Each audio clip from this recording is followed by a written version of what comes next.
Hello everyone, welcome to this week's edition of the RicesFootball.com podcast presented by Rice Tires, where we go in chronological order to recap every game in the history of Rice High School football. I'm your host, Dan Engler. In the last episode, we looked back at the Panthers' season finale against Boonville. You can listen to that episode and all our podcasts by going to RicesFootball.com and clicking on podcasts in the top menu.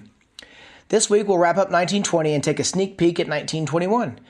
Jules Sutton was the Panthers' scoring leader with 18 points.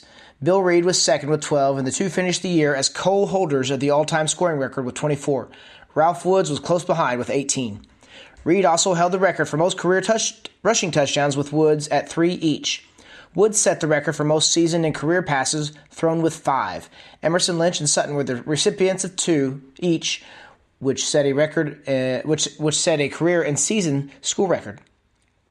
Johnson, whose first name is unknown, set the record for longest touchdown run at 60 yards.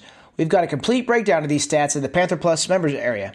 George Murphy, the Panthers' first coach, would lead the Panthers at the end of the school year. He finished with a 6-6 all-time record. It was reported in the May 31st edition of the Evansville Press that, quote, to conform with the standard of the North Central Association of Colleges and Secondary Schools, every teacher in the high school must have a college degree. And Roscoe Leach and George Murphy are planning to go to college, end quote.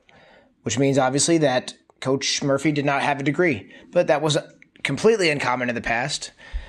Replacing him would be Charles Maple, who had been the coach of the Central Bears in 1920. Ohio State University standout Herb Henderson was hired as the Bears coach. According to the May 3rd, 1921 edition of the Press, Charles Maple, now serving as coach at Central, had been promoted to assistant physical director of the public schools under Julius Dorter. Maple will have charge of competitive athletics in the grade schools. He also will coach the athletic teams at Rice High School. On an interesting side note, the December 20th, 1920 edition of the Press reported that Woods was accidentally shot while hunting near Boonville. Fortunately, his injuries weren't serious, and he would come back for basketball and track that year and as captain of the team in the fall. But let's not get ahead of ourselves. We'll look back at the start of the 1921 season next week as the Panthers prepare for Princeton. Remember, this podcast is brought to you free of charge by our friends at Rice Tires. As the series continues, we'll eventually cover all 1,000-plus games. With every edition, we'll preview and recap the next game in chronological order.